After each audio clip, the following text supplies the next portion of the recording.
Bonjour et bienvenue sur Crypto House pour un nouveau journal des cryptos où je lis donc l'actualité pour vous des news en anglais et ça c'est pour tout de suite.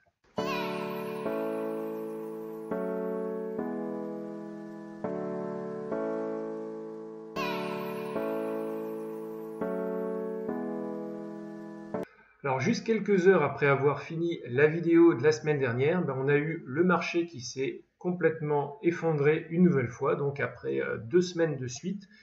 Là, depuis quelques jours, il est remonté à 202 milliards. Mais bon, sur la semaine, on reste quand même beaucoup dans le négatif. On a un Bitcoin Cash à moins 10%, on a un Bitcoin qui est à 0%, on a un Cardano à moins 19%. Par contre, on a un Tezos, c'est vrai que je vois ce qui s'est passé à plus 39% et hier plus 27%. Donc ça c'est bien pour, si vous avez du Tezos. Alors pourquoi le week-end dernier il y a eu une baisse?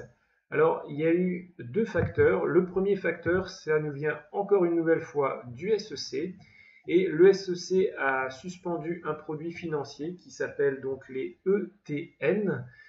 Donc ce sont des produits financiers qui vous permettent d'acheter donc indirectement du Bitcoin et de l'Ethereum. Et donc ces produits ont été suspendus jusqu'au 20 septembre.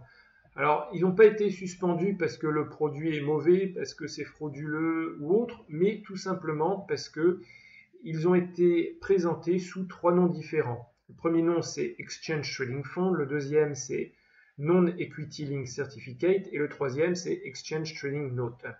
Et donc le SEC, à juste titre, pensait que ça pouvait porter à confusion auprès des investisseurs et donc ils ont suspendu le produit. Donc c'est pas une nouvelle négative en soi, c'est tout à fait légitime de suspendre un produit qui a trois dénominations différentes. N'empêche que le marché a pris ça encore une fois très négativement et a continué sa chute. On a l'impression vraiment que chaque petite nouvelle est bonne pour accentuer la chute du marché. On voit vraiment que c'est complètement manipulé et on a vraiment l'impression que à la fois les États, les organismes officiels, les traders font tout pour baisser le marché. Et donc je pense qu'il y a un but derrière, c'est d'arriver à des seuils planchers pour que certaines personnes ou certains traders puissent emmagasiner des cryptos. Et de toute façon, d'ici quelques mois, le marché va reprendre. Alors, autre chose qui a contribué aux mauvaises performances d'Ethereum, on a d'abord ici une nouvelle qui nous vient d'un analyste financier qui s'appelle Nouriel Riboni, et donc c'est un professeur à l'université de Stern à New York, c'est aussi un économiste, et lui il dit que en fin de compte, ce qui fait que Ethereum chute en ce moment, c'est le fait que c'est utilisé par 75% par des apps qui n'ont pas beaucoup d'intérêt, du style CryptoKitties, des jeux de casino ou alors des arnaques. Alors, déjà Ethereum la semaine dernière était pas très haut, suite à ce tweet qui a été assez propagé, Ethereum a encore baissé. Ensuite, il a rajouté que, en fin de compte, il y avait quand même quelques applications qui avaient un intérêt, mais qu'elles n'étaient pas utilisées. Moi, à ça, je rajouterais qu'en plus, Ethereum a beaucoup de concurrence aujourd'hui. Il y a EOS, il y a Neo, il y a Icon, et puis il y en a encore plein d'autres, Zilliqa et d'autres, qui sont des blockchains de seconde, de troisième génération, alors qu'Ethereum est une blockchain de première génération, qui est en train de s'améliorer, mais ça prend du temps. Et entre-temps, les autres blockchains n'attendent pas Ethereum, et il commence à y avoir pas mal de startups qui développent sous EOS, sous Neo ou sous d'autres blockchains, ce qui fait effectivement du mal à Ethereum. Mais on a encore une autre news qui a encore, je pense, été beaucoup plus importante et qui a beaucoup plus affecté Ethereum, c'est cette nouvelle de Bloomberg. Alors Bloomberg a tout simplement dit que, alors je retrouve mes notes, voilà, un juge américain a dit que les ICO sont soumises aux lois pour les sécurités, donc les titres en français. Et donc, comme personne ne lit les articles en général, on lit surtout le gros titre, les robots, les traders ont pris ça pour argent comptant et ont vendu en masse aussi de l'Ethereum. Donc Ethereum n'était pas déjà très haut. Il y a eu la nouvelle de l'économiste, Nouriel Robini, et en plus il y a Bloomberg qui sort une nouvelle qui est quand même pas très très bonne. Mais en fin de compte, c'est tout simplement un mensonge parce que quand on lit ensuite la première ligne de l'article, si on ne se contente pas de lire simplement le titre, alors on lit ici tout simplement, voilà, je vais le surligner, non, ça n'arrive pas à le surligner, bon, que un juge a déclaré que les lois pour les sécurités pourraient couvrir les ICO. Vous avez vu la différence, ici c'est may, donc pourrait, et ici on est affirmatif, donc ça couvre les ICO. Donc il y a ici une volonté délibérée de Bloomberg de manipuler le marché, et je pense que c'est quand même assez grave venant d'un site qui normalement à mes yeux était sérieux, comme Bloomberg, qui est le site ou un des sites référence en information financière. Et là on voit que c'est à la limite pas meilleur que Paris Match.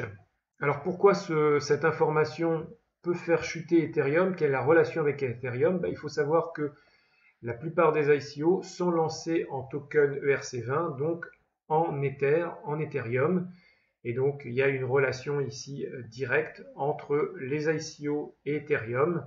Mais ici le juge tout simplement il était en train de juger une ICO frauduleuse.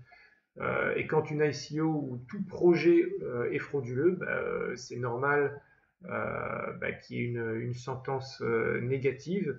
Et ça n'a donc encore une fois rien à voir avec Ethereum et rien à voir avec les ICO. Et donc c'est une nouvelle supplémentaire qui a fait baisser le marché sans que c'est à voir avec la crypto principale ici, Ethereum. Alors, comme ça ne suffisait pas pour faire baisser les marchés, on a le FMI, donc le Fonds monétaire international, qui a mis aussi son grain de sel. Alors, c'est un document officiel tiré du site du FMI. Et en fin de compte, au début, il y a les îles Marshall qui souhaitaient avoir comme seconde monnaie une crypto, donc une crypto officielle pour les archipels. Et donc pour moi c'était plutôt une bonne nouvelle, mais bon en vérité c'était pas du tout une bonne nouvelle parce que le FMI a conseillé, donc dans cet article, il conseille les îles Marshall d'abandonner cette idée sous peine de voir les aides économiques qu'ils reçoivent en dollars tout simplement disparaître. Alors ils appellent ça un conseil, pour moi ça ressemble plus à une menace. Et c'est encore une preuve supplémentaire que toutes les organisations internationales mettent la pression sur les cryptos. Et en plus, là, ça vient du FMI. C'est quand même assez culotté pour le Fonds monétaire international de menacer les îles Marshall de perdre leurs aides si jamais ils adoptent les cryptos en seconde monnaie à côté de l'USD. Alors si vous voulez pas lire tout l'article du FMI, qui fait quand même, ici le document, c'est un document de 58 pages, je vous mets ici un lien qui donne un bon résumé de ce qu'a dit le FMI. Alors comme ça ne suffisait pas, on a l'Europe aussi qui s'en mêle.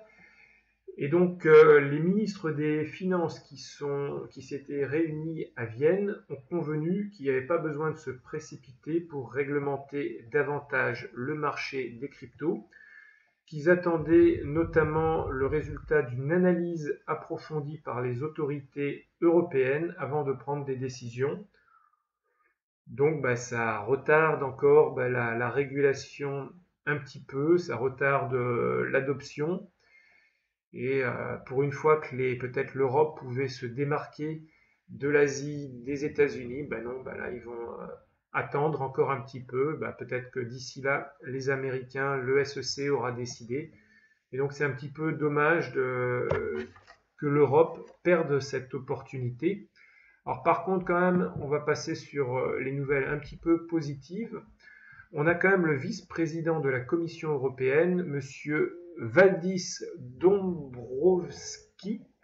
Il a commenté après un conseil économique que les cryptos actifs sont là pour rester, que malgré les turbulences récentes, les marchés petit à petit quand même sur une longue période s'accroît. Aussi, il trouve que les ICO ont un potentiel en devenir intéressant, une alternative, il dit, au financement conventionnel, et quand même que les dernières années, les ICO ont permis de financer 6 milliards de dollars, et que cette année, ce sera certainement un petit peu plus. Alors, il rajoute aussi que les cryptos leur donnent un nouveau challenge, c'est celui de les catégoriser et de les classifier.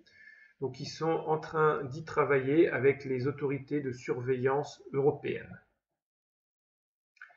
Alors, avant de finir, on va passer par deux brèves. Alors, la première brève qui confirme un peu l'intérêt de plus en plus de Stellar.